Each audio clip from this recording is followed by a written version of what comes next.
Hello. Ram Krishna नामे हे दोन्ही साजरे, हृदये मंदिरे स्वराकारे, आपुले आपण करा सोडवन. थोडा कुठींची संसार बंधन तोडा वेगी, ज्ञान देवा ध्यानी रामकृष्ण माळा, हृदये जिवाळा श्रीमूर्ती रया, आपुली आपण करा सोडवन. संसार बंधन तोडा वेगी, जोडून या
वक्रतुंड महाकाय सूर्यकोटि समप्रभ निर्विघ्नं कुरु मे देव सर्वकार्येषु सर्वदा. गुरुर्ब्रह्मा गुरुर्विष्णु गुरुर्देव महेश्वरः, गुरु साक्षात परब्रह्म तस्मै श्री गुरवे नमः. पहिलं चांगलं होतं. मूकं करोति वाचालं पंगुं लंघयते गिरिं, यत्कृपातमहं वन्दे परमानंद माधवं. जयांचे केले स्मरण होय सकळ विद्येचे अधिकरण, तेची वंदू श्री गुरुचरण ते नमस्कार आता. ओम नमो ज्ञानेश्वरा.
नमो सद्गुरु तुकया ज्ञानदीपा, नमो सद्गुरु सच्चिदानंद रूपा, नमो सद्गुरु भक्त कल्याण मूर्ती, नमो सद्गुरु भास्करा पूर्ण कीर्ती. जगदंबा माता की जय, लक्ष्मी माता की जय. विठ्ठल विठ्ठल.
विठ्ठलरूपी सेवेकरिता निवडलेला अभंग संत शिरोमणी दिनाची माऊली ज्ञानाचा सागर संत सम्राट हे विश्वची माझे घर म्हणणारे ज्ञानेश्वर महाराज माऊली यांचा हा अत्यंत सुंदर असा असणारा 3 चरणाचा अभंग चालत असलेला हा अखंड हरिनाम सप्ताह मौजे लाब्दी अत्यंत भाग्यवान पुण्यवान गाव आहे. सात्विक वर्तीचे माणसं या गावामध्ये आहेत, बुद्धिमान माणसं आहेत, विवेकी बुद्धीचे माणसं आहेत. अत्यंत सुंदर हा आनंदाने थाटामाटामध्ये गेल्या अनेक वर्षापासून हा सप्ताह चालतोय. बरीचशी गुणवान मंडळी या ठिकाणी उपस्थित आहेत, वादक मंडळी आहेत आणि आम्हा सर्वांहून श्रेष्ठ असणारे तुम्ही श्रोता मंडळी सुद्धा बहुसंख्येने उपस्थित आहात. बाहेर गावाहून बरीचशी मंडळी आलेले. मी सर्वांचा परिचय शेवटी नक्की देईन. तूर्तास तरी आपण ज्ञानेश्वर महाराज या अभंगाच्या माध्यमातून तुम्हाला काय सांगणार आहे, काय मार्गदर्शन करणार आहेत, माऊलींचा विचार काय आहे या अभंगाच्या प्रती याबद्दल थोडा आपण प्रकाश टाकू. तत्पूर्वी एकदा सगळ्यांनी भजन करावं.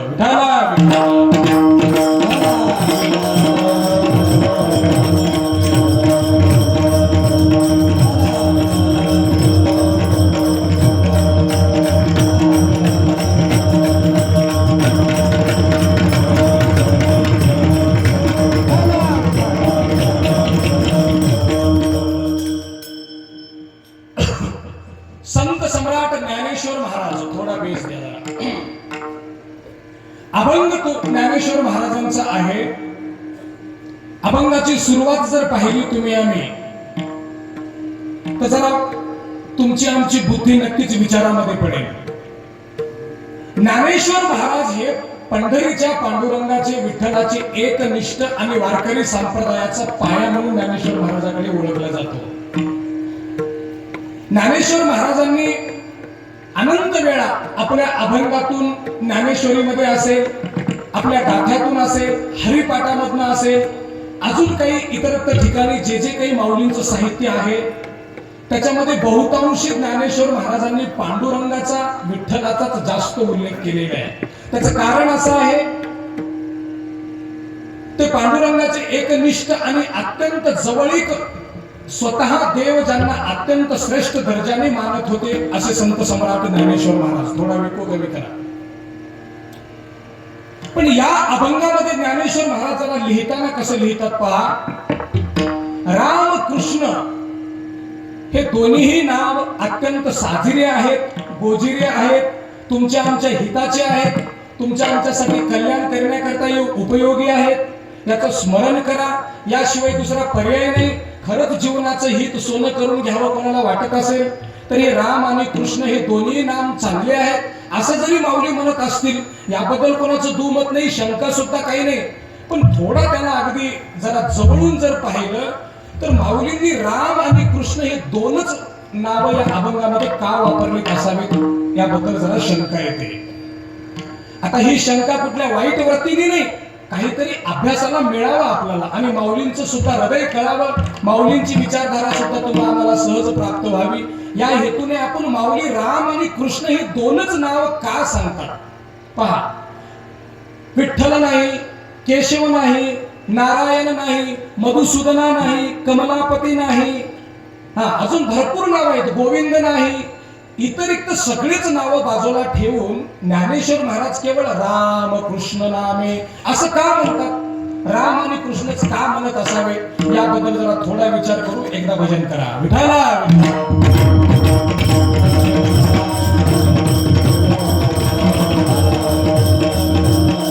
राम आणि कृष्ण म्हणण्याच्या पाठीमागे माझ्या कुवतीनुसार, माझ्या बुद्धीची जेवढी कुवत आहे तेवढं माझ्या अभ्यासानुसार तुमच्या समोर मांडण्याचा प्रयत्न करतो. बघा, उगी सहज माऊलींनी ते लिहिलेलं नाही. राम कृष्ण असं सहज लिहिलेलं नाही, त्याच्या मागे काहीतरी कारण आहे. माणसं म्हणतील राम कृष्ण विठ्ठल केशवा मंत्र हा जपावा असं बोललेत नाही एका ठिकाणी, पण तिथे विठ्ठल आलं मुद्दाम नाही का. पण या अभंगाचा हेतू लिहिण्याचा माऊलींचा काय असावा त्याबद्दल जरा ऐका. रामकृष्ण असं म्हणण्याच्या पाठीमागे कुठल्या तरी साधकांनी, कुठल्या तरी भक्तांनी कुठल्या तरी उपासकांनी कुठल्या तरी एका एकनिष्ठ माऊलीवर अत्यंत श्रद्धा असणाऱ्या भक्तांनी शिष्यानी माऊलींना प्रश्न विचारला असावा की माऊली का हो एक सांगाल का जरा. माऊलींनी सांगितलं विचारा. नाही काही नाही, राम आणि कृष्ण या दोन नामामध्ये श्रेष्ठ नाम कोणतं आहे माऊली जरा सांगाल का. कोणतं नाम दोन्हीपैकी सातत्याने स्मरण करण्याकरिता बरं राहील, कोणत्या नामाचा जप केला तर उद्धार होईल, कोणतं नाम श्रेष्ठ आहे, कोणतं नाम मोठं आहे या राम आणि कृष्ण पैकी जरा सांगाल का. असं कोणीतरी माऊलीला नक्कीच विचारलेलं असावं किंवा माऊलींच्या समोर त्या दोन नावाबद्दल काहीतरी शंका कुशंका चाललेली असावी. कधीतरी माऊलींकडे त्या दोन नावाबद्दल तक्रार केलेली असावी. काहीतरी दडलेलं होतं तेव्हाच माऊलींनी हे दोन नावाचा उच्चार केला. आता उच्चार माऊलींना जर कोणी विचारला असेल तर त्याचा हेतू चांगलाच असावा, वाईटच असेल असं काही माझं मत नाही. पण राम आणि कृष्ण हे दोन नावापैकी काय श्रेष्ठत्व आहे, कोणत्या नावाची ख्याती आहे, कोणत्या नावाची फार मोठी लौकिकता आहे, कोणतं नाव घेतलं तर सहज मोक्ष प्राप्त होतो, कोणतं नाव घेतलं तर अजून जरा मोक्षापर्यंत जाण्याकरिता बरं जाईल, असं का विचारतोय, का सांगतोय मी, याचं सुद्धा कारण काळजीपूर्वक आहे का. आजही माणसं परमार्थ करत असताना आता परमार्थ करावं, जप करावं हे खरं आहे, पण कोणत्या देवाचा जप करावं या विचित्र अवस्थेमध्ये काही काही माणसाचं आयुष्य निघून गेलेलं आहे. नेमकं कोणतं बरं राहील. मोक्ष प्राप्त करण्याकरिता, मुक्ती प्राप्त करण्याकरिता दत्त दत्त म्हणावं का राम राम म्हणावं का विठ्ठल विठ्ठल म्हणावं, हनुमंतरायाचं घ्यावं, गणपतीचं घ्यावं, कशाचं घ्यावं नेमकं. यामध्ये काही माणसं आजही अशा नको त्या विचारधारेला बळी पडलेले आहेत. का घेतलं तर कुठलं काय होतं की, कोणता देव श्रेष्ठ आहे की, या देवाचं घेण्यापेक्षा त्या देवाचं घेतलं तर जरा जवळ जाईल का अजून मोक्षापर्यंत, अशी काहीतरी विचारधारा कुठेतरी गडबडलेली असते. अशाही कारणाने कोणीतरी माऊलीला विचारलं असावं. आणि तुमच्या आमच्या जरी मनामध्ये तशी शंका असेल ना की नेमकं नामस्मरण घेताना कोणाचं नामस्मरण घ्यावं असं जर कोणाच्या मनात विचार असेल तर त्यांची सुद्धा शंका आज दूर करतील माऊली अशी आपण अपेक्षा ठेवू. विठाला विठाला.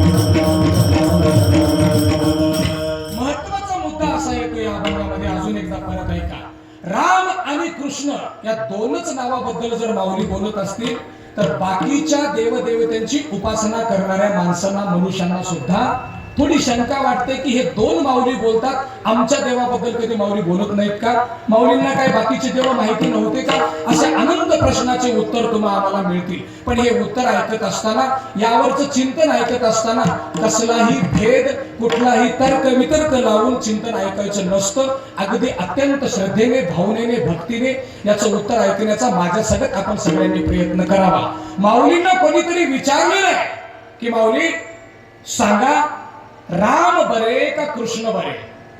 का बोलतोय मी आज, परत एकदा मी मागच्या गोष्टीला स्पर्श करेल. आजही माणसं ते देव बरे का हे देव बरे, बरं वेगवेगळे मत आहेत लोकांचे, कपाळ एकच आहेत सगळ्यांची. काळजीपूर्वक ऐका, सगळ्यांनाच देवाने एक सारखंच कपाळ दिलंय पण कपाळावर गंध एकसारखे नाही. ते लागलेली बिमारी आहे तुम्हाला. गंध एकसारख, कपाळ एकच आहे पण गंध नाना आहे. आडवे गंध, हुबे गंध, तिरपे गंध, परत आडवे गंध, ही अनेक जी विचारधारा आहे, ही विचारधारा कुठेतरी तुम्हाला सातत्याने परमार्थापासून दोन अंतर तरी लांब ठेवण्याचा प्रयत्न, याच्यामध्ये स्वतःच तुम्ही आम्ही डिग्री प्राप्त केलेली आहोत. कशासाठी? लांब राहण्यासाठी. तर याही शंकेचं काही परत एकदा ऐकतो, हिंदू धर्मामध्ये अशा शंका खूप आहेत. परत एकदा ऐकून ठेवा, धर्म एकच आहे हिंदू, पण त्याच्यामध्ये पंथ कमी नाही, कमी नाही. एकच धर्म आहे पण शेकडो पंथ आहे, त्याच्यामध्ये वेगवेगळे पंथ, आता नावं सांगत बसणार नाही. अशा ज्या विचारधारेमध्ये तुम्ही आम्ही अडकलेले आहोत, तर याच्यासाठी सुद्धा काही माऊलींचा उपयोग, माऊलींचं जे उत्तर आहे तुमच्या आमच्या कामी पडेल का याबद्दल सुद्धा लक्ष देऊन काळजीपूर्वक ऐकावं. तसं माऊलींना कोणीतरी विचारलं राम बरे का कृष्ण बरे, रामाचं नाम घेतलं तर लवकर मोक्ष मिळतो का, कृष्णाचं नाम घेतलं तर मोक्ष मिळतो का, किंबहुना या दोन्हीपैकी श्रेष्ठ कोणतं, असं तरी नसेल तर असं तरी कोणीतरी विचारलं असावं की या दोन्ही दोन्ही सुद्धा एकच आहेत का? या दोन्हीमध्ये काही फरक आहे का? काहीतरी माऊली सांगा सांगा सांगा असं 10 वेळा माऊलीला विचारल्यानंतर माऊलींनी अभंगाचं पहिलं चरण लिहितात. रामकृष्ण नामे हे दोन्ही साजे, रामकृष्ण नामे हे दोन्ही साजे, रामकृष्ण नामे हे दोन्ही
रामकृष्ण नामे हे दोन्ही साजिरे.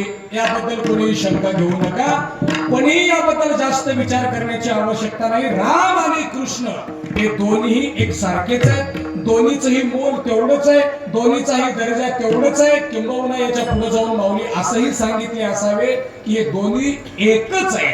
याबद्दल काही मनामध्ये शंका घेण्याची गरज नाही. राम म्हणला तरी कृष्णाचंच आलं, कृष्ण म्हणला तरी राम आलं, असं माऊली या हेतूने असं काहीतरी उत्तर देण्याकरिता कोणीतरी विचारलं आणि याचं उत्तर म्हणून माऊलीने अभंग लिहिला हा की रामकृष्ण नामे हे दोन्ही साजिरे.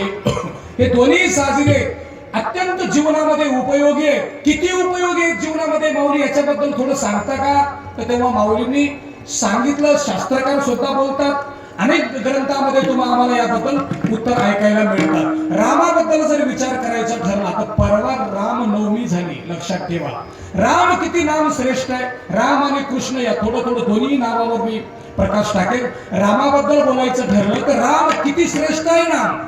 राम नाम हे तुमच्या आमच्या जीवनामध्ये किती उपयोगी आहे. कारण माऊली बोलतात हे दोन्ही साजिरे आहेत. नुसते दिसायला साजिरे असून उपयोगाचे आहेत का? तुमच्या आमच्या दैनंदिन जीवनामध्ये याचा काय उपयोग होणार आहे ते पाहणं अत्यंत महत्त्वाचा मुद्दा आहे. विठाला विठाला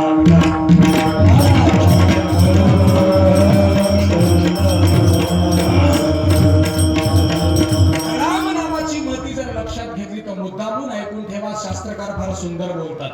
राम नाम आत्ता किती आवश्यक आहे. मी नेहमी सांगतोय, रामा वाचून आत्ता कोणाचं अडलं मला सांगा. माणसं म्हणतील राम नाम कशासाठी घ्यावं, काय आवश्यकता आहे, कोणाचं राहून चाललंय आता रामावून. घेतलं तरी माणसं तिथंच आहेत, नाही घेतलं तरी तिथंच आहेत. काही माणसं तर असंही उत्तर ऐकायला मिळतं, महाराज न घेणाऱ्यांचंच घेणाऱ्यापेक्षा चांगलं आहे, काय उपयोग आहे घेऊन सांगा. असं जर काही माणसांचं मत असेल तर जरा काळजीपूर्वक ऐका. राम नाम शास्त्रकार सांगतात, राम नाम हे किंवा राम हे मनुष्य जन्माचं परम धर्म आहे, लक्षात ठेवा. मुद्दामून ऐका, रामाशिवाय जीवन जगणं शक्य नाही. रामाशिवाय जीवन जगता येत नाही. याही पुढे सांगू का, रामाशिवाय जर कोणी जीवन जगण्याचा प्रयत्न करत असेल तर त्याच्या जीवनामध्ये आणि त्याला कधीही समाधान प्राप्त होत नाही, असं शास्त्रकार बोलतात. श्रीरामो मनुजे स्वतः धर्मस्य परमो निधिः त्वं विना भवेत् शांतिः त्वं विना न सुखं क्वचित्. हे जे शास्त्रकार, हे या सगळ्या शास्त्रकारांचं मी बोलतोय ना, या सगळ्या सुभाषितांचा आमच्या तानाजी महाराजांना भरपूर अभ्यास झालेला आहे. हे सगळं मुखगत आहे त्यांना, हे त्यांचाच विषय आहे. हा श्रीराम, राम हे मनुष्य जन्माचे परम कर्तव्य, परम धर्म आहे, लक्षात ठेवा. त्याच्याशिवाय जीवन जगणं, रामाशिवाय जर कोणी जीवन जगण्याचा प्रयत्न करत असेल तर ही अत्यंत वेडी आशा आहे. रामाशिवाय जीवन तर सोडा, मी याच्या पुढेही जाऊन बोलू का, रामाशिवाय जर कोणी परमार्थ जरी करत असेल किंवा राम नामाला डावलून, राम नामाला बाजूला ठेवून, राम या गोष्टीला, राम या नामाला थोडस बाजूला सारून जर कोणी काहीतरी वेगळं करू पाहत असेल ना, तर परमार्थामध्ये काडी सुद्धा त्याच्या हाताला लागणार नाही. सगळा परमार्थ व्यर्थ गेला, सगळा परमार्थ वाया गेला. का, राम असेल तरच परमार्थाला सुद्धा किंमत आहे, असं गोस्वामी तुलसीदास महाराज रामचरितमानस मध्ये सांगतात. ऐका काय बोलतात गोस्वामी तुलसीदास महाराज, तर रामाला सोडून जर तुम्ही कोणी परमार्थ करत असेल, याही पुढे सांगू का, रामाला सोडून एखादा कोणी महाराज जर थाटत असेल तर त्याच्या महाराजगीला सुद्धा किंमत नाही. रामाला सोडून कोणी महंत होण्याचा प्रयत्न करत असेल, गोस्वामी तुलसीदास महाराज बोलतात, तरी सुद्धा तो महंत होऊ शकत नाही. रामाला सोडून कोणी संन्यासी आहे म्हणून दोन्ही जरी हाताने छाती बडवून घेतला ना, तर त्याच्या संन्यासत्वाला काडीची सुद्धा किंमत नाही, असं तुलसीदास महाराज सांगतात. रामाशिवाय जगामध्ये ब्रह्मचारित्व नाही, रामाशिवाय जगामध्ये पंडित कोणी नाही, रामाशिवाय जगामध्ये ज्ञानी सुद्धा कोणी होऊ शकत नाही. म्हणून फार सुंदर, सोयी सर्वज्ञ गुणी सोयी ज्ञाता, सोयी महिमंडित पंडित दाता, धर्मपरायण सोयी कुलत्राता, रामचरण जा कर मन राता, राम नाम बिनु परमार्थ की आस, बरसत बारिद बूंद कही चाहन चढत आकाश. गोस्वामी तुलसीदास महाराज सांगतात, रामाला सोडून कोणी जर मोक्ष मुक्तीची इच्छा करत असेल तर त्याचा कशा पद्धतीने उदाहरण देऊन सांगतात, पडत्या पावसाला जर कोणी त्या पडणाऱ्या थेंबाला धरून आकाशावर जाण्याचा प्रयत्न करणे, असं रामाला सोडून मुक्तीची इच्छा करण्याचा हेतू गोस्वामी तुलसीदास महाराज अत्यंत स्पष्ट पद्धतीने बोलतात.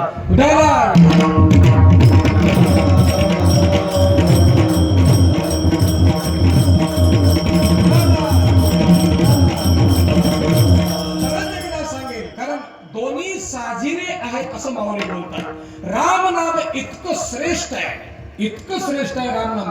ज्यांनी राम नामावर शंका घेतली, काळजीपूर्वक आहे का, इतिहास काढून पहा, आता वर्तमान पहा आणि भविष्य सुद्धा तेच ठरणार आहे. ज्यांनी रामावर शंका घेतली त्यांचं जीवन विध्वंस झालं, लक्षात घ्या. ज्यांनी रामाबद्दल शंका, रामाची टिंगल करण्याचा प्रयत्न केला, जीवनामध्ये नामशेष झाले माणसं इतिहासामध्ये सुद्धा पहा. राम नामाचा तिरस्कार केला आणि अख्खी खानदान रावणाची मातीमध्ये गेली. म्हणून रामाशिवाय जगणं शक्य नाही. न राम विना जीवनम सुखाय, न राम विना ही मनः शांती, न राम स्मरणं सर्वदा भक्तियुक्त, जीवन्ति ते पूज्यतमाः मह्याम.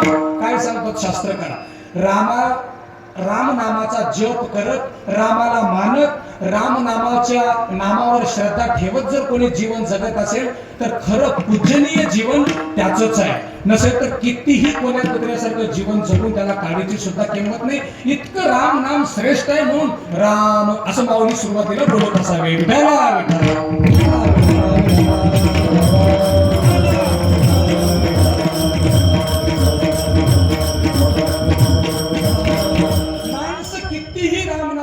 तिरस्कार करू द्या. मी परत एकदा सांगेन, कोणी करत नसेल तर त्याला या गादीवरून वंदन आहे, त्याच्याबद्दल नाही बोलत. पण तुलसीदास महाराज परत सांगतात, राम नामाचा कितीही तुम्ही तिरस्कार करा.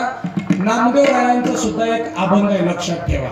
नामदेव राय सुद्धा एका अभंगामध्ये बोलतात, राम नाम सुरुवातीपासून ते जीवनाच्या अंतयात्रेपर्यंत सोबत रामच राहणार आहे, म्हणून राम श्रेष्ठ आहे. ऐका काय सांगतात नामदेव महाराज, लग्नाच्या वेळेला सुद्धा, मी बोललो का, लग्नामध्ये सुद्धा नवरी नवरदेवाला स्पष्ट सांगितलं जातं स्टेजवरच की तुमचं आता लग्न लागलेलं आहे, तुम्हाला आजपासून राम नामाचा जप करावा लागेल. प्रत्येक लग्नात सांगतं, पण ते काळजीपूर्वक ऐकत नाही कोणी.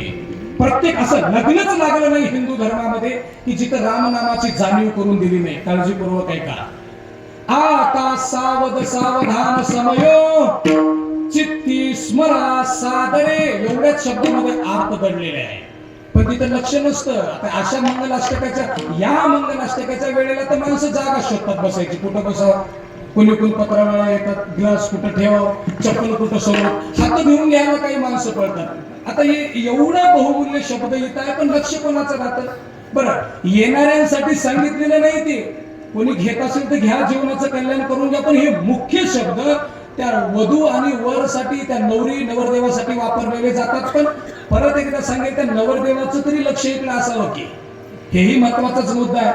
चित्ती स्मरा सादरे, याचा अर्थ काय? आता तुम्ही दोघेही सावध व्हा, सावधान व्हा, ऐका, असं त्या याच्यामध्ये सांगितलं जातं. आता इकडे सुरुवातीला 4 मंगलाष्टका कसेही होऊ द्या, काही त्याला महत्व नाही. महाराज म्हणू द्या, महाराजीन म्हणू द्या, कोणी म्हणू द्या. आता ते महाराजाला होऊ द्या. आता महाराजाला धड बोलता येत नाही, त्याच्याकडून काय म्हणून घेतात. पण म्हणत नसेल तरी घ्या महाराजाला. कसा काय राहिला महाराज, महाराजाला म्हणू द्या, म्हणून घ्या, आमची काही हरकत बिलकुल नाही. महाराजाला होऊ द्या येत, बाकीचे तिकडे होऊ द्या, तसंही होऊ द्या, काही होऊ द्या अगोदर. पण शेवटी मात्र काहीच जमत नाही. 4 मंगलाष्टकामध्ये कोणीही म्हणू द्या, पोतराज म्हणा, महाराज म्हणा, कीर्तनकार म्हणा, वारकरी म्हणा, त्या बँडवाल्याला जरी म्हणायला लावलात ना, काय असं होईल काही दिवसाला, तेला एक द्या, तेला एक द्या, होऊन बसेल असे.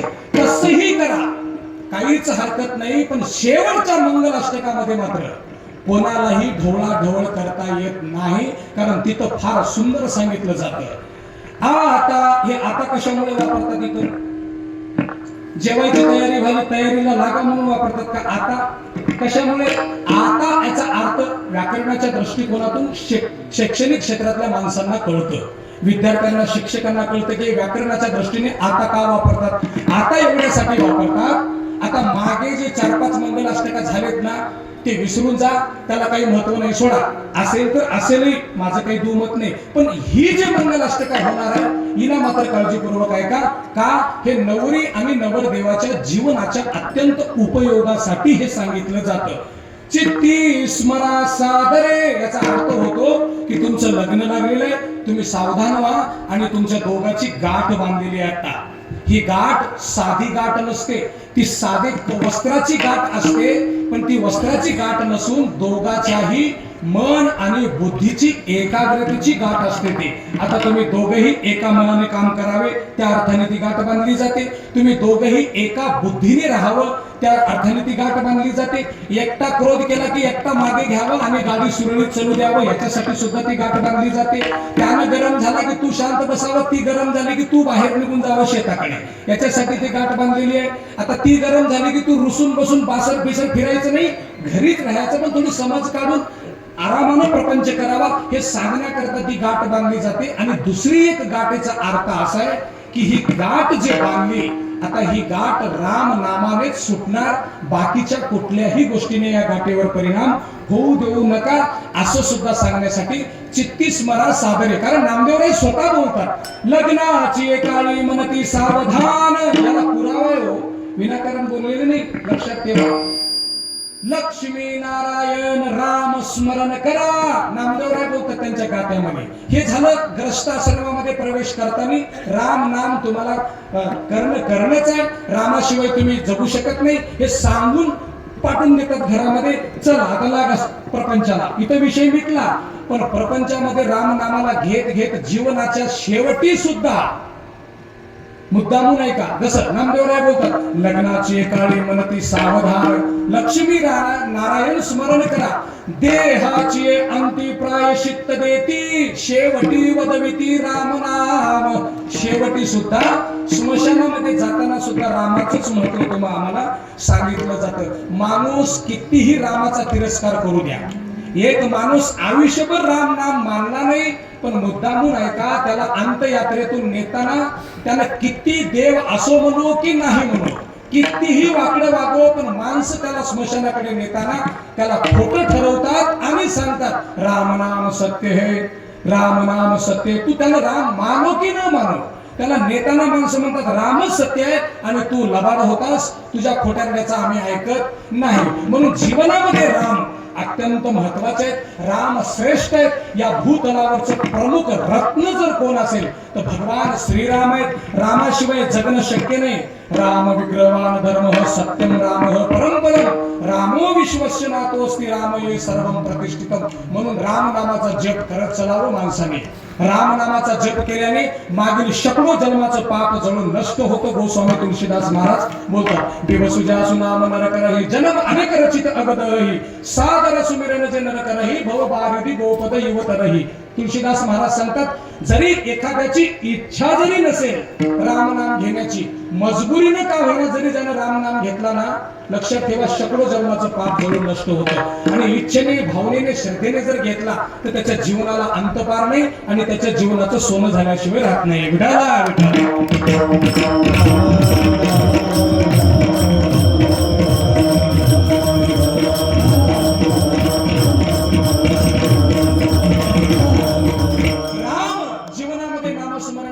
आता फायदा काय?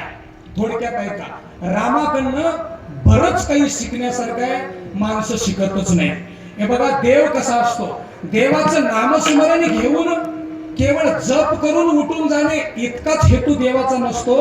देवाकडे देवाचं नामस्मरण करत करत जीवनामध्ये देवाचे काही गुण तुम्ही आम्ही शिकलं तरच तुम्हाला मोक्ष आणि मुक्ती प्राप्त होऊ शकते. राम नामाची कसे होते राम सांगा? आठवण करा, रामाचं चरित्र कसं होतं, कसे होते भगवान श्रीरामाने योग्य त्या पद्धतीने गुरु केला. श्रीरामाने गुरुच्या सानिध्यामध्ये राहून वेगवेगळी कला विद्वत्ता शिकली. रामाने कधीही आपल्या आई वडिलांचा अनादर केला नाही, हे सगळ्यात मोठा गुण रामनामाचा आहे. रामाने कधी बघा, किती 3 माता होते रामाला, तरी सुद्धा सख्खी आई आणि दुजी आई कधीच रामाने परक मानले नाही. हे शिकण्यासारखं आहे व्यवहारामध्ये. कैकेयी ही दुसरी आई होती आणि याच कैकेयीने रामाला वनवासाला पाठवलं.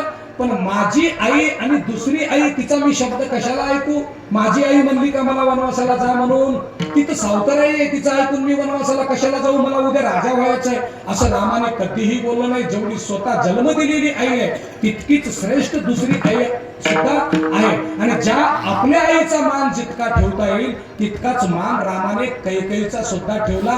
तू वनवासाला जा, माझा मुलगा गादीवर बसेल, राज्यावर बसेल असं बोलल्यानंतर सुद्धा रामाने चकार शब्दांनी सुद्धा कैकेयीला कुठे दुखवलं नाही. म्हणून व्यवहारामध्ये जर कुटुंब एका जागी असेल तर हा रामाचा गुण तुम्ही आम्ही घेऊ नये का? किती उपयोगाचा आहे तुमच्या आमच्या जीवनामध्ये राम. म्हणून राम जीवनात अत्यंत महत्वाचे आहे. विठाला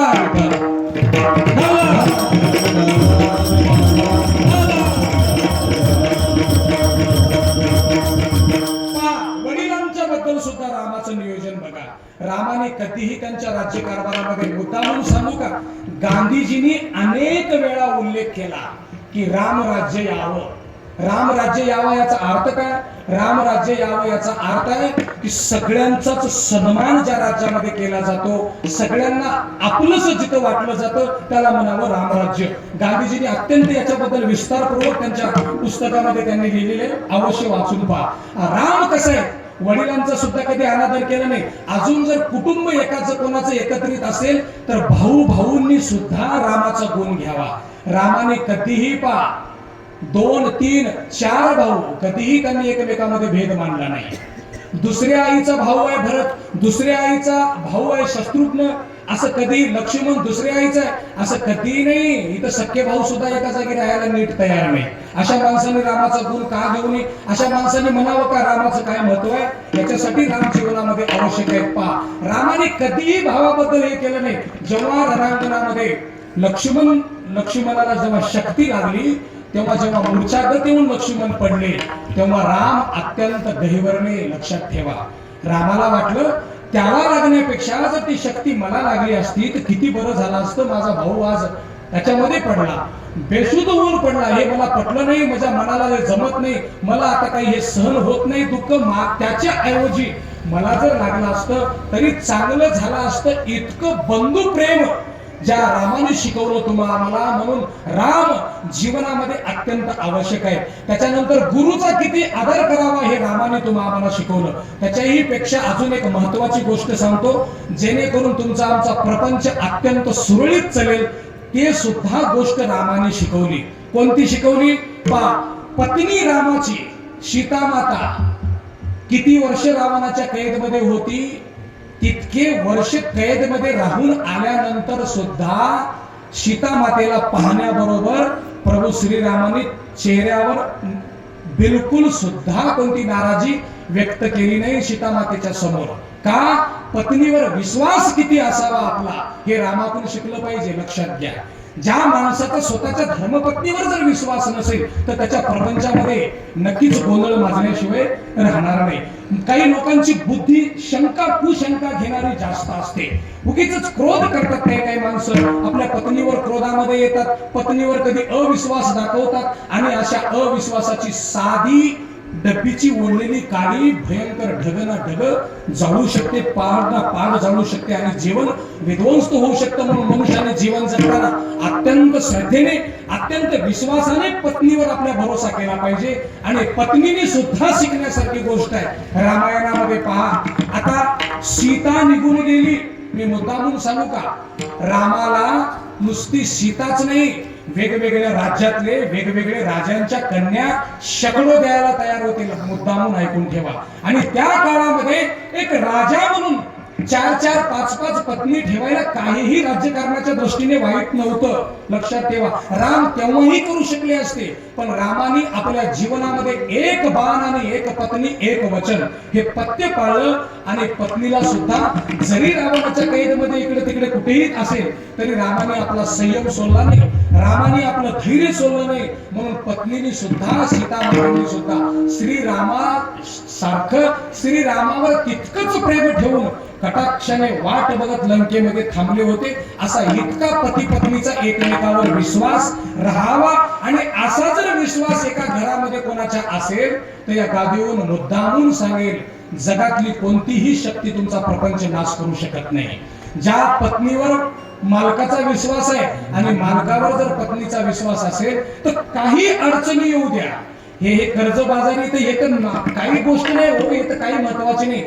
प्राणावर जरी संकट आलं तर मी मुद्दामून सांगू का, ज्या घरामध्ये पत्नी आणि पत्नीचं एक मन, पत्नी आणि पत्नीची बुद्धीची, त्याच्यासाठीच ते लग्नात गाठ बांधतात बोललो ना, असं जर कुठे दिसलं तर कदाचित वेळ पडली तर यमाला सुद्धा 2 पावले मागे घ्यावे लागतील की या घरामध्ये नको, अत्यंत सुरळीत कारभार चालला यांचा, इथं काही त्रास होता कामा नाही. एवढं श्रेष्ठत्व आहे. पण हे कुठून शिकायला मिळतं तुम्हाला? हे अत्यंत रामाकडूनच तुम्हाला शिकायला मिळणार आहे. जसं सीता मातेप्रती राम वागले, जसं रामाप्रती सीता माता वागली, राम भावाबद्दल कसे वागले तसे सुद्धा तुम्ही आम्ही भावाबद्दल वागावं. पण माणसं काही बघा, राज्यासाठी राज्यकारभार भावासाठी सोडून दिलं, चुलत आईसाठी रामाने सोडून दिलं. इथं माणसं 2-4 गुंट्यासाठी भाऊ रस्त्यावर मारून घेतात. यांनी रामराज्य शिकू नये का? यांनी रामायण वाचू नये का? यांच्या जीवनामध्ये राम महत्वाचे नाहीत का? मला सांगा. एक 2 गुंठे माझं इकडचं तिकडचं गेलं, तुझं इकडचं आलं म्हणून डोके फोडून घेतात माणसं. ते 2 गुंठे बाजूला राहिले पण दुसरे 2-2 एकर विकून कोर्टामध्ये पैसे बांधतात. अशा दुर्बुद्धीला रामराज्याशिवाय दुसरा पर्याय नाही. मन उदार ठेवायचं असेल तर राम नामाचं स्मरण करावे लागेल. मनाला शांती प्राप्त करून घ्यायचे असेल तर जीवनामध्ये रामाला घ्यावं लागेल. कारण देवाला पाहत असताना उगी पूजा केली, देवदेव केलं, गंध लावून घेतलं, मस्त उगी निघालं, राम राम म्हणत निघालं, कुठल्याही देवाचं भजन केलं, एवढ्यावर परमार्थ प्रपंच चालत नाही. देवाचे सद्गुण घेतले पाहिजे, देवाचा विचार तुमच्या आमच्या जीवनामध्ये घेतला पाहिजे, तर त्यालाच देवदेव म्हणतात. लक्षात ठेवा. दुर्गुण बुद्धीमध्ये भरून आहेत आणि उगी भरलेली माळीन भरलेली गंध लावून घेऊन जर कोणी फिरत असेल तर याला देवदेव म्हणत नाही. हे शोक आहे, तुमची ती छंद आहे, तुमचा तो आवड आहे, तुम्ही रातफाट करू शकता पण देवाशी तुमचा संपर्क होऊ शकत नाही. भलेही पोशाख कोणता नसेल, मुद्दामून ऐका, पण देवाच्या विचारधारेवर जर कोणी पावलावर पाऊल ठेवून चालत असेल तर त्याला खरं देवदेव म्हणावं. विठाला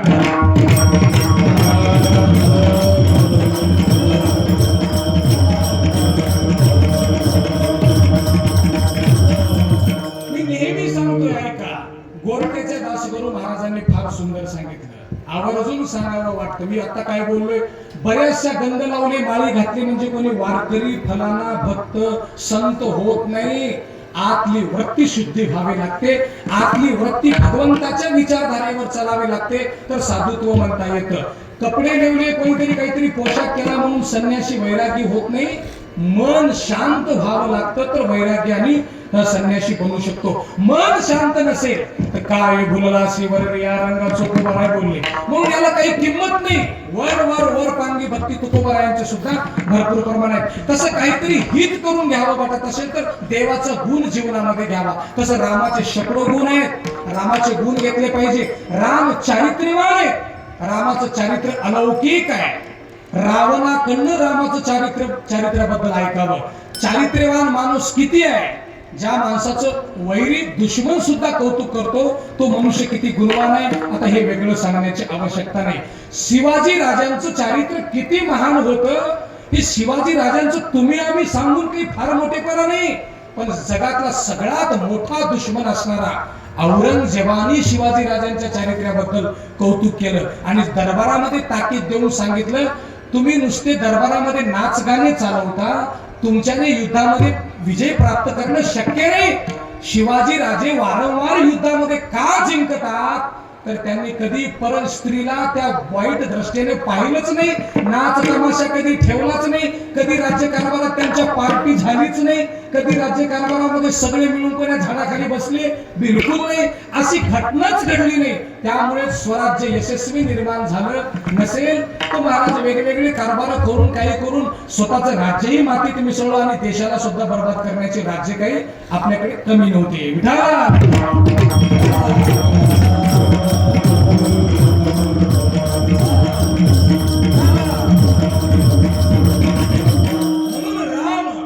माणसं म्हणतील एवढा वेळ कुठं आहे राम घ्यायला, तर जाता जाता एकच सांगेल, रामाचं भजन करणं होत नसेल करू नका. रामाची देवाऱ्यापाशी बसून साधना करणे होत नसेल करू नका. माळ घेऊन राम राम राम राम म्हणणं होत नसेल करू नका. मी परत एकदा मुद्दामून सांगतो, राम मंदिरामध्ये जाऊन असं काहीतरी करणं होत नसेल करू नका. आणि जर करत असाल तर खूप चांगली आनंदाची गोष्ट आहे.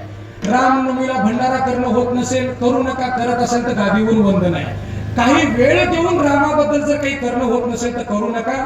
पण एक गोष्ट मात्र सहज करू शकता आणि त्याच्याने तुमच्या जीवनाचं सोनं झाल्याशिवाय राहत नाही. राम नामाचा घंटेच्या घंटे मांडी घालून भजन नाही केलं तरी चालेल, पण जीवनामध्ये माणसाने एक गोष्ट नक्की करा.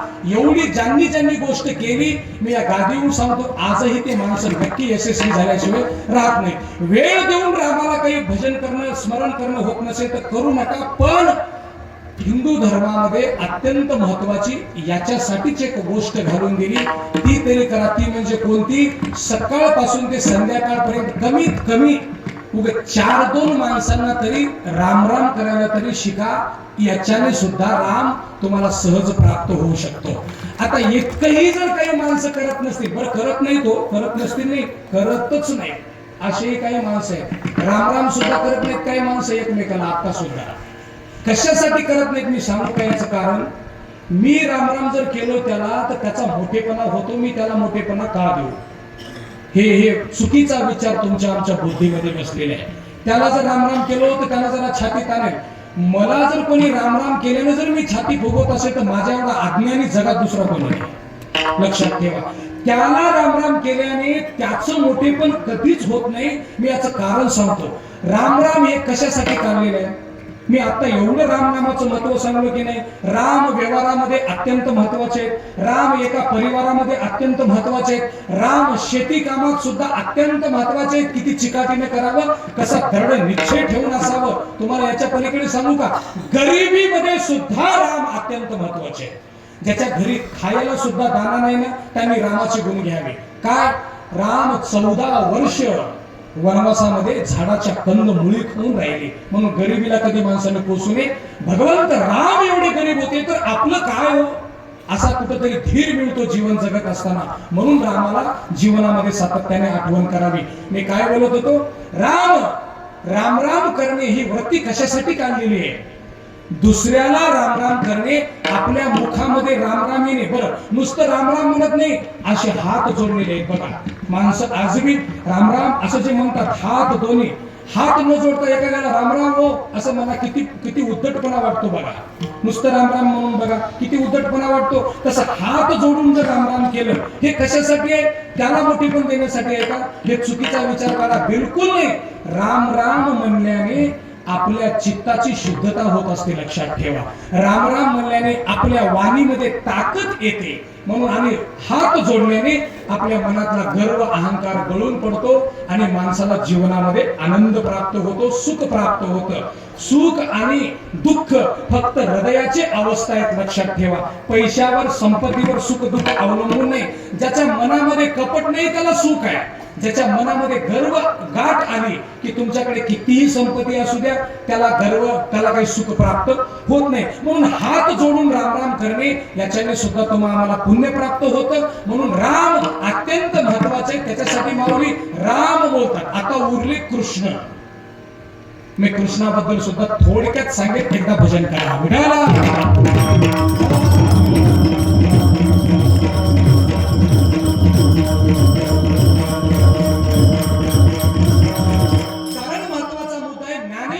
स्वतः सांगतात, राम कृष्ण नामे हे दोन्हीही साजिरे. साजिरे म्हणतात ना, तर किती साजिरे आहेत ते आपल्याला बघावंच लागेल. राम म्हटले, आता कृष्ण काय आहे तो? कृष्णाबद्दल फारसं लोकांना माहिती नाही, पण मुद्दामून ऐकून ठेवा. हिमालयासारखं अत्यंत उच्च कोटीचं जीवन जर कोणी जगलं असेल तर ते म्हणजे गोपाळ श्रीकृष्ण जगले, लक्षात ठेवा. श्रीकृष्ण साधे नाहीत, तुकोबारायांनी त्यांना गुरु मानलेले आहे. कृष्ण माझे गुरु असं तुकोबाराय बोलतात. पहा, तुकाराम महाराज स्वतः जगद्गुरु आहेत आणि कृष्णाला गुरु मानतात. काय होतं कृष्णाकडे तुकोबारायांसारख्याने गुरु मानावा असं सांगा. आणि गोपाळ श्रीकृष्ण सुद्धा जगद्गुरु आहे, मुद्दामून आहे का. पहिले जगद्गुरु गोपाळ श्रीकृष्ण आहे, हेही लक्षात ठेवा. दुसरे जगद्गुरु शंकराचार्य आणि तिसरे जगद्गुरु तुकोबाराय आहेत आपल्याकडे. ऐका, मग कृष्णाला गुरु कशामुळे मानावं? तर कृष्णाचा एवढाच फायदा सांगेल मी, जास्तीचा न सांगता. व्यवहारामध्ये ज्यांनी ज्यांनी कृष्ण नीती अवलंबली त्याचा व्यवहार अत्यंत यशस्वी झाला, लक्षात ठेवा. राजकारणात असलेल्या माणसांनी तर श्रीकृष्णाचं चरित्र आवर्जून ऐकावं, जर यशस्वी व्हावं वाटत असेल तर. गोपाळ श्रीकृष्ण किती विद्वान होते. आता देवाची विद्वत्तेबद्दल सांगण्याची आवश्यकता नाही, जास्त नाही, मुद्दामून ऐका.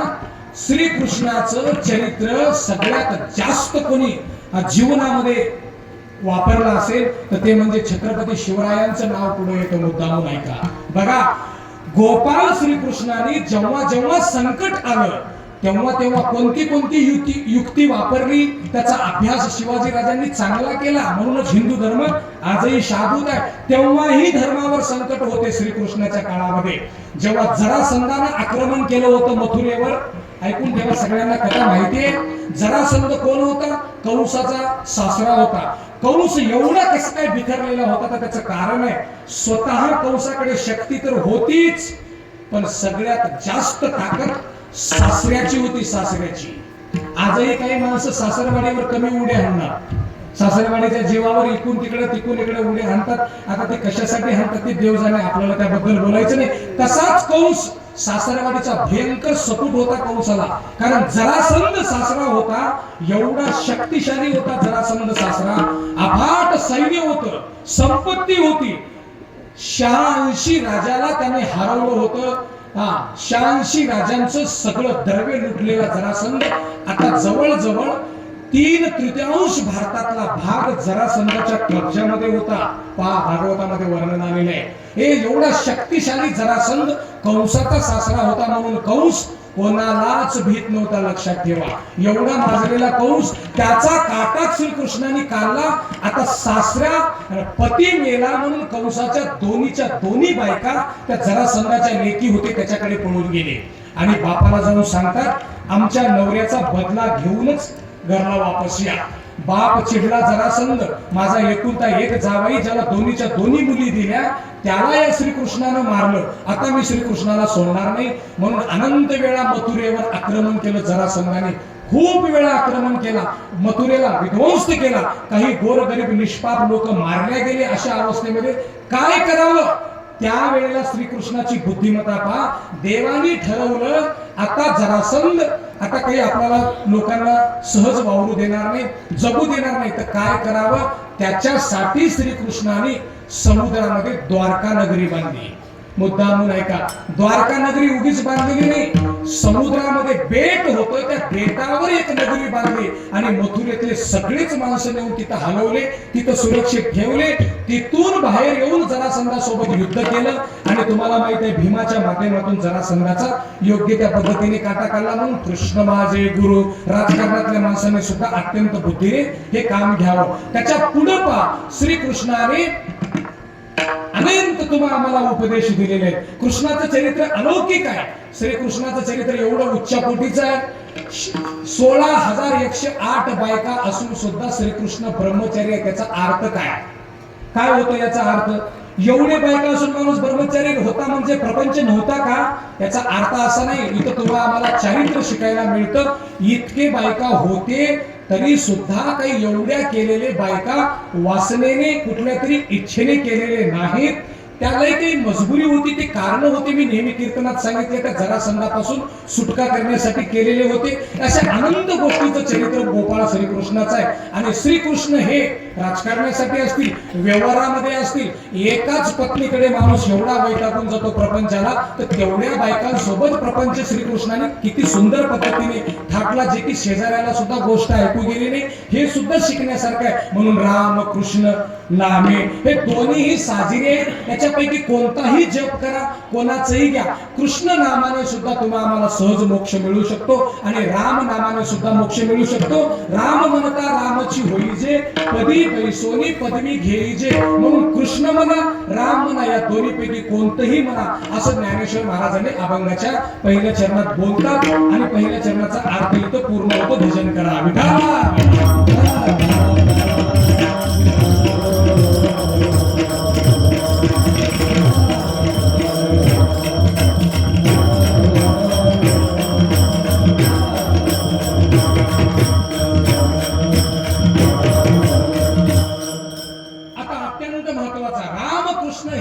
रामकृष्ण नामे हे दोन्हीही साजिरे. पुढे काय बोलतात माऊली? हृदय मंदिरी स्मराकारे. थोडस जरा जड जाईल, ऐकाय या चरणाचा अर्थ. हृदय मंदिरी स्मराकारे असं का लिहिले असावे? कारण राम नामाचा जप करणारे, कृष्ण नामाचा जप करणारे माणसं परत माऊलीकडे गेले आणि सांगतात, माऊली राम नामाचा जप केला, कृष्ण नामाचा जप केला, पण फायदा आम्हाला काही झाला नाही. याचं कारण काय? तर माऊलींनी सांगितले, हृदय मंदिरी स्मराकारे. कुठल्याही देवाची साधना उपासना वर पांग करून फरक पडत नाही. हृदयामध्ये ती गोष्ट समाविष्ट व्हावी लागते. हृदयातून भगवंतावर प्रेम असावं लागतं, हृदयामधून देवावर श्रद्धा असावी लागते.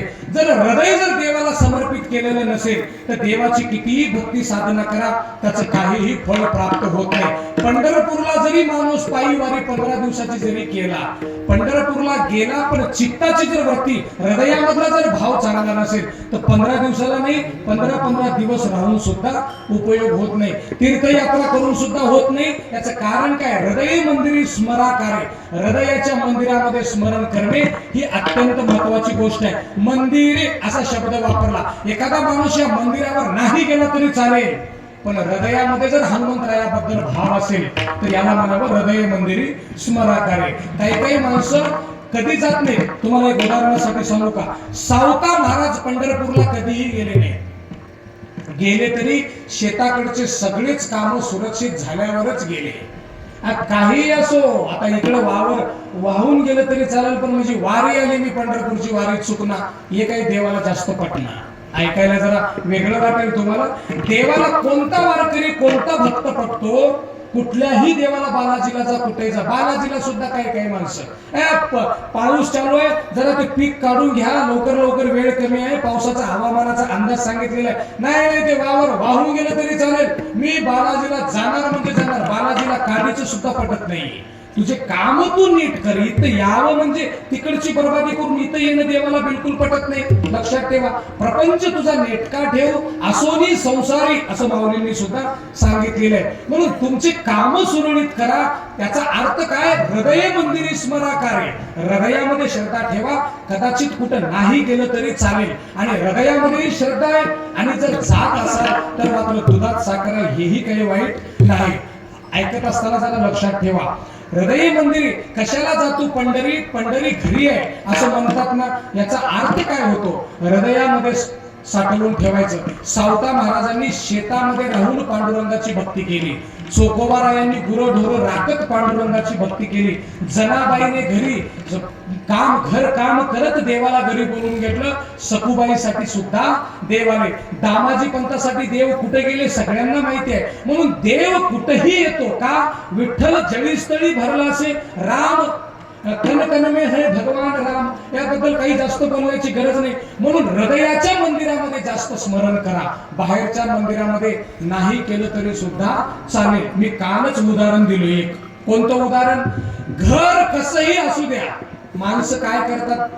आपला प्रपंच बिघडला की आमच्यासारख्या महाराजाकडे जातात, पंचांगण काढायला होतात आणि उभी बघायला होतात. 15 दिवस झालं जरा काहीतरी वाकडे वाकडेच कामं व्हालेत, महाराज बघा.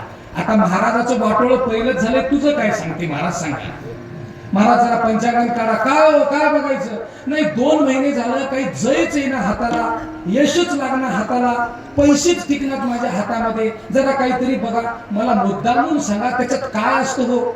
या गोष्टी सांगू का? तिथं जाऊन उपयोग नाही. आता इथं हृदय मंदिरी स्मराकारे ही गोष्ट त्याला लागू लागेल. कशी? महाराजाकडे जाऊन पंचांगणामध्ये जाऊन कुठल्या तरी पुस्तकामध्ये तुमचं काय मिळणार आहे? तर ते होती कशानं सुधारणा? जर तुम्हाला जय जात नसेल, भनभनी मागे लागली असेल, बेचैनी असेल, तुम्ही पैसा तुमच्याकडे टिकत नसेल, तर कोणाकडे जाऊन या गोष्टीचं समाधान होणार नाही. तुम्हाला घरीच याचा उपचार करावा लागेल. काय उपचार करावा लागेल घरी?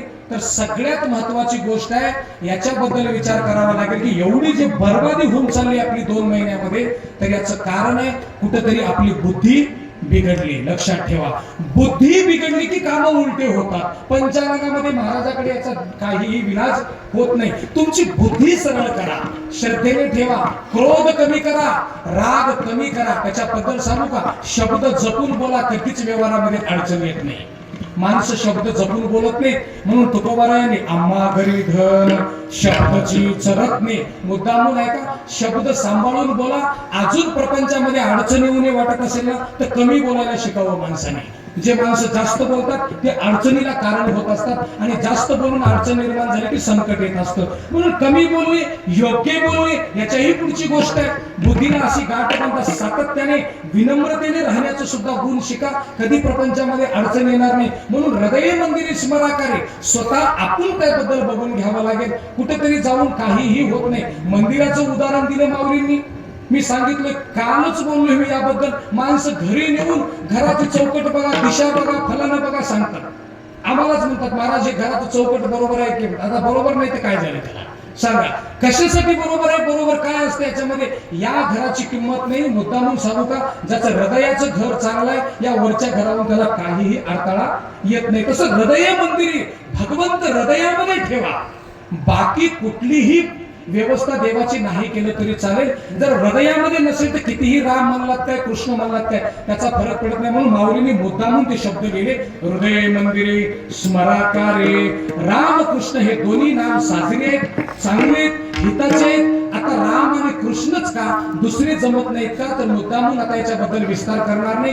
राम आणि कृष्ण हे सगळेच एकत्रित देव आहेत. बाकीचे सगळे देव राम आहेत. राम म्हणजे बाकीचे देव आहेत. याच्यामध्ये काडीचा सुद्धा फरक नाही. मी नेहमी या गोष्टी समजावून देत असतो. सगळेच देव एकच आहेत, फक्त वेगवेगळ्या कारणाने वेगवेगळे अवतार घेतलेले. म्हणून देवादेवामध्ये फरक नाही. आता राम कृष्ण म्हणलं म्हणजे दुसऱ्याचं करू नका. दुसऱ्याचं जरी केला तरी तुम्हाला तितकंच पुण्य प्राप्त होणार आहे, त्याच्यामध्ये शंका नाही. मग एवढं करून होत नसेल तर हृदयामध्ये तुम्ही स्मरण करत नसाल, वर पांग भक्ती असेल, त्याच्याने काही फायदा होणार नाही. म्हणून हृदय मंदिरी स्मराकारे पहिल्या चरणाचा अर्थ इथं स्पष्ट होतो. विठाला विठा.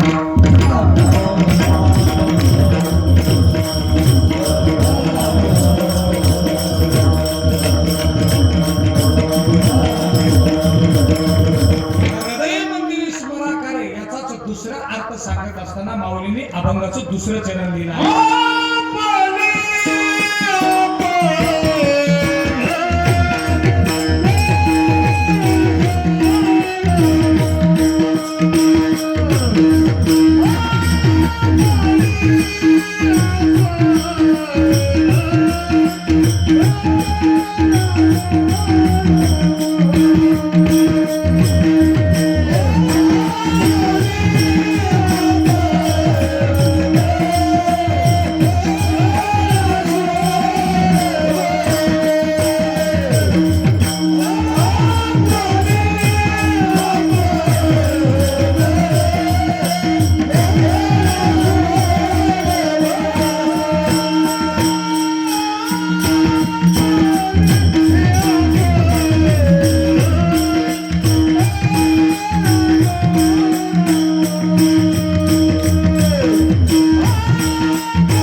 संदेश दिला होता दुसऱ्या चरणामध्ये. आपुली आपण करा सोडवण. जीवनामध्ये जर जीवन सुरळीत चालत नसेल तर कोणाच्याही दारात जाऊन सुधारणा होत नाही. स्वतःच्या बुद्धीमध्येच बदल करावा लागतो. याचा जबरदस्त पुरावा ज्ञानेश्वर महाराजांनी इथे दिलेला आहे.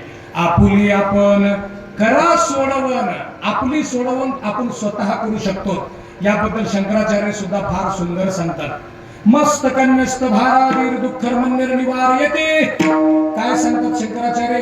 एखाद्याच्या डोक्यावर जर ओझं असेल तर ते कोणीतरी दुसऱ्याला दिलं तर हे डोक्यावरचं ओझं हलकं होतं. पण एखाद्याला जर भूक लागली तर दुसरा जेवून याची भूक शांत होत नाही. तसं संसार रूपी भवसागरातून जर करायचं असेल, दुःखामधून तुम्हाला जर दूर व्हायचं असेल तर स्वतःची सोडवणूक स्वतःलाच करावं लागेल. स्वतःचे काहीतरी संकट दुसरं कोणीही दूर करू शकत नाही. त्याच्याशिवाय स्वतःशिवाय त्याच्याबद्दल दुसरा पर्याय शिल्लक होत नाही. पण माणसांचं चुकतं कुठं पहा. माणसं काही माणसं आयुष्यभर श्रद्धा सगळ्यांकडे असते. अंधश्रद्धा कशाला म्हणतात?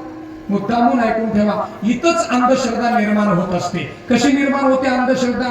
आपुली आपण सोडवण करण्याच्या ऐवजी ते गारानं आपण दुसऱ्याच्या दारामध्ये जाऊन सांगतो, तू मला काहीतरी याच्यामधून मार्ग काढून दे म्हणतो, अगोदर तोच व्यक्ती त्याच्यामध्ये बुडवलेला असतो, तुम्हाला कुठला मार्ग काढून देईल. इथूनच अंधश्रद्धा सुरुवात होते. श्रद्धा नक्की ठेवावी. श्रद्धा कशी म्हणावी? ज्या गोष्टीचा पर्याय स्वतः काढतो आपण त्याला म्हणावी श्रद्धा. लक्षात ठेवा. आपुले आपण करा सोडवण, याचा अर्थ काय होतो? पुढे संसार बंधन तोडावी घे. आता आपली सोडवणूक कशामधून करायची आहे? संसार बंधनातून करायची आहे. तर संसार बंधन कशाला म्हणतात? एका वाक्यात सांगतो. संसार बंधन म्हणजे अज्ञानपणाने गुरफटलेली बुद्धी. लक्षात ठेवा. संसार बंधन तोडा म्हणजे माणसं लेकरं बाळ बायक गुरं ढोर सोडून देतात. याला संसार बंधन म्हणत नाहीत. हे संसारच नाही, याला संसार म्हणतच नाही. अज्ञानपणा अंगामध्ये बुद्धीमध्ये येणे याला म्हणतात संसार. लक्षात ठेवा. अज्ञानपणा जर काढून टाकायचा असेल तर आपुले आपण करा सोडवण, म्हणजे संसार बंधन जर तोडायचं असेल तर आपली सोडवणूक आपल्यालाच करावी लागेल. संसार बंधन तोडण्याकरिता काय करावं लागेल? ज्ञान शिकावं लागेल. आणि जिथं ज्ञान शिकलं तिथं प्रपंच, संसार, परमार्थ, व्यवहार अत्यंत कुशल पद्धतीने होतात. लक्षात ठेवा. अज्ञानीच माणसं आजही संसाराचं वाटोळं करून घेतात. संसार वाईट नाही, माणसं संसाराचं वाईट करतात आणि काही माणसं त्याच संसाराचं चांगल्या बुद्धिमत्तेने हित सुद्धा करतात. म्हणून मुद्दामून ऐका. आपली आपण सोडवणूक करणे म्हणजे काय करणे? कुठेतरी सद्गुण प्राप्त करणे. आपली आपण सोडवणूक करणे म्हणजे काय करणे? विवेकी बुद्धीने प्रपंच चालवणे. आपली आपण सोडवणूक करणे म्हणजे काय करणे? कुठेतरी जाऊन ज्ञान शिकणे आणि त्या ज्ञानाचा उपयोग आपल्या प्रपंचामध्ये व्यवहारामध्ये ठेवणे. आणि असं जर क्रिया कोणाची चालू असेल तर त्याला अत्यंत सुलभ जीवन जगणं असं म्हणतात. तेच जीवन श्रेष्ठ जगणं आहे. आणि त्या जीवनामध्ये कधीही दुःख येत नाही. त्या जीवनामध्ये कधीही तुमच्या आमच्या पदरी उदासपणा येत नाही. आणि त्याच्याही पुढचं जाऊन सांगू का? मागील शेकडो जन्माचं पाप जळून सुद्धा नष्ट होतं. पाप सुद्धा कशाने लागतं हो माणसाला? जिथं दुर्बुद्धी निर्माण झाली की पापाची सुरुवात होते. लक्षात ठेवा. बुद्धी बिघडली की माणसं पापाची कामं करतात आणि सद्बुद्धी आली की माणसं पुण्याची कामं करतात. पाप पुण्य आणि चांगलं वाईट ह्या सगळ्याच गोष्टी बुद्धीवर अवलंबून आहेत. लक्षात घ्या. म्हणून सातत्याने आपुली आपण करा सोडवण हा शब्द जो माऊलींनी वापरला तुम्हा आम्हाला अत्यंत सावध करणारा हा शब्द आहे. पण माणसं बुद्धीकडे कुठं लक्ष देतात? देत नाहीत. आजही माणसं कीर्तनामध्ये येतात ना कीर्तन ऐकायला. 1000 माणसं जर कीर्तन ऐकायला आले तर या गादीहून सांगेल 800 माणसं बुद्धी सुधारून घेण्याकरिता येत नाहीत. 800 माणसं काहीतरी मौज मस्ती, काहीतरी धांगड धिंगा, काहीतरी तात्पुरता आनंद कसा मिळेल, सकाळी आहे ते आहे रप्रप, आता तरी कसा आनंद मिळेल असं काहीतरी शोधामध्ये येतात आणि तशी वेगळी अवस्था होऊन जाते. कीर्तन हे साधन बुद्धीला बदलून टाकण्याचं साधन आहे. लक्षात ठेवा. कीर्तन हे दुर्बुद्धी काढून सद्बुद्धी निर्माण करून देण्याचं साधन आहे. कीर्तन म्हणजे केवळ काहीतरी टाइमपास करणारं क्षेत्र बिलकुल नाही. मुद्दामून ऐका. या सगळ्या गोष्टी जपल्या पाहिजे. या सगळ्या आजही कीर्तनामध्ये वारकरी चाली का म्हणतात? मी मुद्दामून सांगतो. वारकरी चालीपेक्षाही पिक्चरच्या चालीने माणसाला तात्पुरता आनंद भयंकर येतो. भयंकर आनंद येतो. एवढा आनंद येतो तात्पुरत्या चालीने. मुद्दामून ऐका. कमी आनंद वाटत नाही. पण तो आनंद घरी जाईपर्यंत सुद्धा टिकेल की नाही याची कोणीच खात्री घेत नाही. पण वारकरी भजनाची चालीचा आनंद, त्या नामघोषाचा आनंद मन पवित्र करतं, चित्त शुद्ध करतं आणि जीवनामध्ये आनंद प्राप्त होतो. या उगी गोष्टी नाही. सकाळच्या पारचा जो काकडा असतो की नाही, काकडा, त्या काकड्याला पिक्चरच्या चाली लावून मनाबरोबर बघू. त्या रामपाऱ्यामध्ये 4 वाजता 4:30 5 वाजता वातावरण तयार होतं काकड्याच्या चालीने. त्याला तुम्ही दुसरे चित्रपटाचे चाली लावून म्हणा किती त्याचा भंग होतो. माणसं धडपडून उठतील. दुपारचे 12:30 झाले की काय सकाळ तर कोणालाच वाटणार नाही. ज्ञानेश्वरी पारायण चालते की नाही? ज्ञानेश्वरी वाचवण्याची चाल बदलून टाका बरं. बघा वाटतं का पारायण बाहेर ऐकून बघा. ज्याचं त्याला अत्यंत श्रेष्ठ ठेवलेले या वारकरी परंपरेला तर कुठंही गालबोट लागू नये. भजन हे हृदयामध्ये उतरण्याकरिता भजन केलं जातं. लक्षात ठेवा. बुद्धी खराब करण्याकरिता भजन नसतं. आता पांडुरंगा करू प्रथम नमन हे नमन करत असताना भगवंताला एखादा वक्ता कीर्तनकार पांडुरंगाला नमन करतोय, तो त्याचा भाव काय आहे, तो देवाच्या चरणावर समर्पित होऊन वक्तृत्वाला आता सुरुवात करणार आहे. अशा वेळेला भजण्यानं बनाएंगे मंदिरची जर पांडुरंगा प्रतिमाला चाल लावला तर त्याची अवस्था काय होऊन बसेल ज्याची त्यांनी अंदाज लावलेलं बरं. काय अवस्था होऊन बसेल सांगा. पण कोणी सांगावं महाराज. आमच्यासारख्या एखाद्या माणसाने बोललं तर अशा आमच्यासारख्यालाच माणसाला पोळवतात लोक. हा हे पटत नाही, पण काही गावं चांगले आहेत म्हणून बरं आहे. काही माणसं बिलकुल हलू देत नाही. असे काही गावं बघितलीत मी मुद्दामून सांगू का, एका गावात 8च कीर्तन राहतात सप्ताहामध्ये. हे काही खोटी गोष्ट नाही, तुम्हाला पुराव्यासहित गाव देतोय मी. 8 कीर्तन 7 कीर्तन 8व्या दिवशी काला असतो. त्या गावामध्ये एवढे श्रोते भारी आहेत, इतके तज्ञ श्रोते आहेत त्या गावामध्ये. ज्ञानेश्वरी मुखगत असलेले 10 तरी माणसं असतात, एवढे श्रेष्ठ त्याच्यामध्ये श्रोते. त्या सप्ताहामध्ये एक कीर्तन धांगडधिंगा अभंग सोडून देऊन बाजूला झालेलं ऐकायला मिळालं तर त्या गाववाल्यांनी 9 दिवसाचा सप्ताह केला. हे सांगी नाही तुम्हाला, मी गाव पत्त्यासहित देतो. हा एक कीर्तन आपलं व्हाया गेलं, सप्ताह 9व्या दिवशी काला करा. का हो, एक कीर्तन गेला आपला, सप्ताह झालाच नाही. कीर्तन वाढवा, दुसरा महाराज बोलवा, ते बरोबर लागलं नाही, काढून टाका. इतके दर्जेदार श्रोते आहे. हे कशासाठी असतं, केवळ जपण्याकरता सुद्धा महत्वाची गोष्ट आहे. आता पांडुरंगाला बनाएंगे मंदिर बनवणं चांगलं आहे, पण ती चाल येतच नाही का, हे महत्वाचा मुद्दा आहे. म्हणून काही गोष्टी सातत्याने जरा पाहायला मिळावे. त्या गोष्टी जर असल्या तर हृदय मंदिरी स्मरण होतं. म्हणून मुद्दा आहे का, आपुली आपण करा सोडवण, असं ज्ञानेश्वर महाराज बोलत असताना.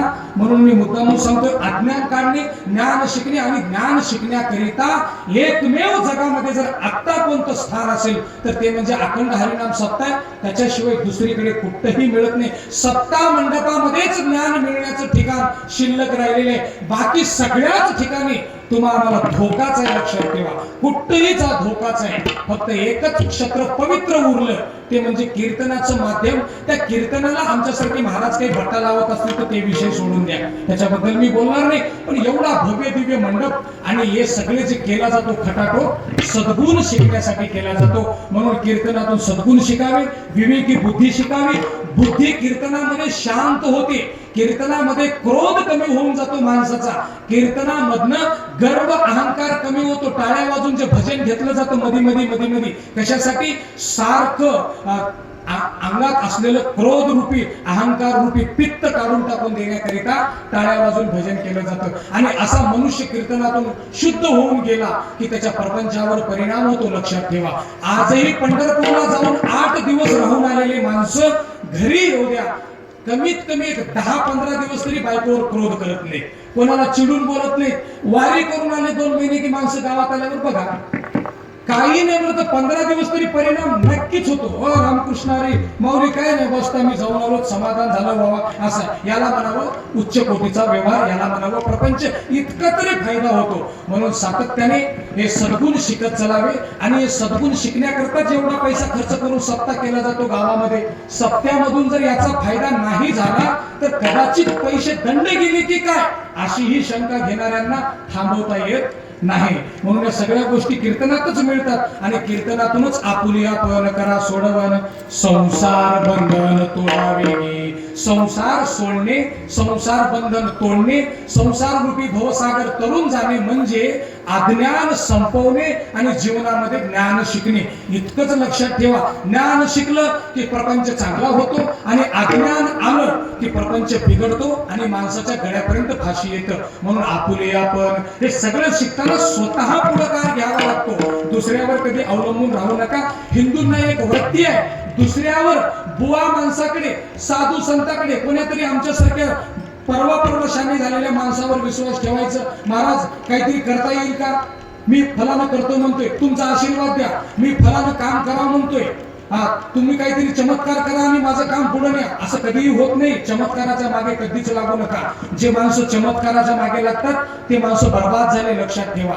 जे माणसं कर्मावर, जे माणसं कामावर, जे माणसं सकाळी लवकर उठून कष्ट करतात तेच माणसं यशस्वी होऊ शकतात. त्याच्याशिवाय दुसरा पर्याय नाही. म्हणून आपुली आपण करा सोडवण, संसार बंधन तोडावे गे. आपुली आपण करा सोडवण म्हणजे रामकृष्ण नाम, शिव म्हणा, दत्त म्हणा, काही म्हणा, तुम्ही स्वतः म्हणा, मनात म्हणा, पण कसं म्हणा, हृदय मंदिरी स्मरून म्हणा, हृदयामध्ये भाव श्रद्धा ठेवून म्हणा, वर पान म्हणू नका. म्हणून आपुली आपण करा सोडवण, संसार बंधन तोडावे की 2 चरणाचा अर्थ इथं स्पष्ट होतो. विठाला विठाला.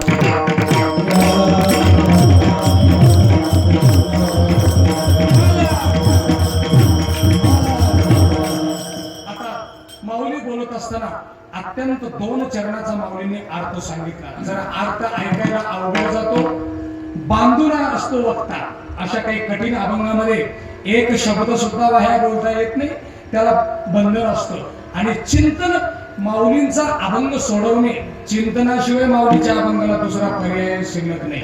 हेही ऐकून ठेवा. तसं 2 चरणामध्ये ज्या ज्या गोष्टी माऊलींनी सांगितली, सगळ्यात महत्वाची गोष्ट, जे काही प्राप्त करायचंय ते स्वतः पुढाकार घेऊन करावं. हे मात्र आपल्या जीवनामध्ये अत्यंत उपयोगी गोष्ट मिळाली. असं असताना माऊलींना शेवटचा प्रश्न काही लोकांनी केला. जवळपास 11:15 वाजले. 5 मिनिटांमध्ये आपली शेवट थांबू काळजी नाही. वेळेवर सोडेल, वेळेवर सगळ्यांना अगदी सोडेल. नसेल तर काही काही माणसं चिंता त्याच्यात जास्त असतात. आता शेवटच्या चरणामध्ये 11:15 होतात काय, होऊ देत नाही. 11ला संपेल. 11ला संपण्यामध्ये बिलकुल हलगर्जीपणा होणार नाही. तसं शेवटचा प्रश्न माऊलींना लोकांनी विचारला. माऊली, हे जे तुम्ही सांगता, आपुली आपण करा सोडवून म्हणता, संसार बंधन तोडावे गे असं सुद्धा सांगता, आणि अगोदर राम असे आहेत, कृष्ण असे आहेत, याचा जीवनामध्ये उपयोग असा करा, इत्यादी जे गोष्टी तुम्ही सांगितलात ना, त्या सगळ्या गोष्टी सांगितल्यात, पण याचा अनुभव तुम्हाला सुद्धा आहे का? तुम्ही सुद्धा असं काही केलात का? तुमच्या चित्ताची अवस्था कधी अशी झाली का? तुमच्या हृदयाची अवस्था अशी झाली का? असं विचारल्यानंतर माऊलींनी अभंगाच्या शेवटच्या चरणामध्ये सुंदर याचं उत्तर दिलेलं आहे.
सगळ्यांनी एकदा टाळ्या वाजवायला काही हरकत नाही.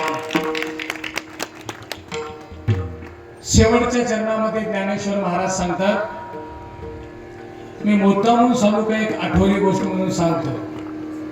तसं 5 मिनिटं बाकी आहेत मला 11ला.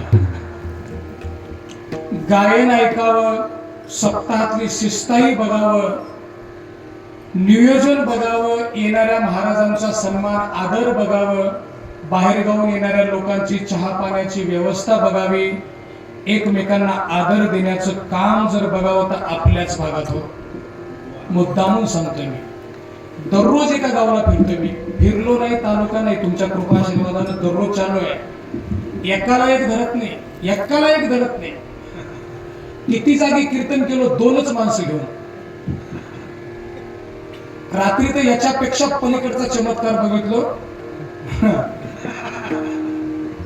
3 माईक होते एका माणसापाशी, मृदंग वाजवायला आणि म्हणायला. म्हणणार तोच, वाजिणार त्यालाच. कमाल आहे त्याची. मी कौतुकही केलं. त्याचं नावही सांगतो तुम्हाला, किशोर महाराज भिंगवळीकर काहीतरी, बरोबर. रात्री मी टेंभुर्णीमध्ये बघलो, एकच माणूस, म्हणणार बी त्यालाच, वाजणार बी त्यालाच. आता कसं इकडे कोणाला शिकवा मला ते संकट पडलं. काय सांगावं, सोडून द्या, गंमत आहे. पण म्हणताना कुठेही पकवाज काडी इतकं सुद्धा कमी जास्त नाही, आणि पकवाज वाजताना म्हणण्यावर सुद्धा काडी इतकं सुद्धा कमी जास्त नाही. कौतुक केलं मी त्या माणसाचं. गेले 25 वर्षापासून तसं करतोय मी. मृदंगही वाजवतो म्हणतो, टाळा वाजत म्हणतात की तर मृदंग वाजत म्हणतो. एवढी सवय जबरदस्त पाहिजे. पण ते सोडा, मी कशासाठी बोलतोय. आपल्या भागामध्ये कीर्तन करत असताना वक्त्याला टेन्शनच नाही म्हणलं तर आपला भाग आहे. मध्ये मध्ये डिस्टर्ब करत नाहीत आपल्याकडचे माणसं. मध्ये मध्ये नको ते म्हणत नाही. चुकीचं प्रमाण तर मी आजपर्यंत ऐकलो नाही. आता याच्यामध्ये दुसरीकडे कीर्तन गायचे, जमो की न जमो, आता गायक म्हणून आहोत की नाही आपण, त्या 2-3 ठेवून त्याला सूट हो की न हो, कीर्तन कसं का होईना, गावाला दाखवलं पाहिजे की आम्ही म्हणलो की नाही. पण ते कुठल्या पद्धतीने म्हणलात ते विषय वेगळा. पण खरंच कौतुक आहे आपल्या भागाचं. इकडच्या सगळ्याच सप्त्यामध्ये आदर, सन्मान, महाराज येईपर्यंत सुद्धा कोणी फोन करत नाहीत अशी गावं सुद्धा आहेत. आलं तरी सुद्धा नाही, इथून म्हणतात भजन सुद्धा कुठपर्यंत महाराज फेटा बांधलाय की नाही, तर त्यांना आलाय जेवलाय न जेवलाय त्याच्याबद्दल नाही.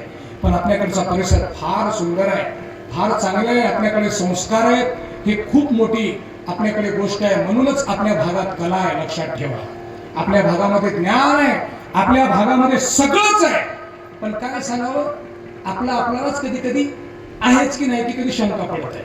पण असं कधी होऊ नये, बाहेर दुनिया जे फिरून बघते त्याला सहज कळते. म्हणून लाब्धीमध्ये उच्च कोटीचे भजन करी लाब्धीवाल्यांच्या प्रेमाखातीर आज इथं माणसं संघटित आहेत. असा पिरियड चालू आहे आता, एक भजनी मिळत नाही, एक गायक ज्याला कधी माईक बघितलं नाही जिंदगीत त्याच्या पुढे माईक आहे का त्या पिरियड मध्ये, सांगायचं म्हणजे बिलकुल कशाचीच कमतरता नाही. त्याला माईक आहे, जेवायला काय पाहिजे, तुला दूध घेता हळद टाकावं दुधामध्ये का, तुझ्याशिवाय म्हणायलाच कोणी नाही, अशी अवस्था आहे. पण इथं सगळंच आहे, सागर आहे इथं. आदरणीय बंडू गुरुजी आहे तिथं तुमच्यापाशी, शिवाजी पाटील आले आज, आणि एवढे सगळे भजन करी हे खूप प्रेमानं एकत्रित येतात. आपल्या परिसरातले सगळेच गुणवान माणसं अत्यंत सुंदर आहेत. म्हणून या सर्व वारकऱ्यांच्या गायकांच्या चरणावर मी नतमस्तक आहे. त्यानंतर उत्कृष्ट मर्दंगाची साथ दिली. साहेबरावचे सिस्टम असल्यावर मर्दंगीला काय कमी पडणार आहे सांगा. आज तर मजा केली बाजून, असं काही इथं काय कमी आहे, भरपूर देऊन टाकते, त्यांना काही ठेवून घेत नाही मागे. सुंदर वाजले, ऑपरेटिंग चांगली आहे साहेबरावची, त्याच्याबद्दल त्याचे सुद्धा धन्यवाद.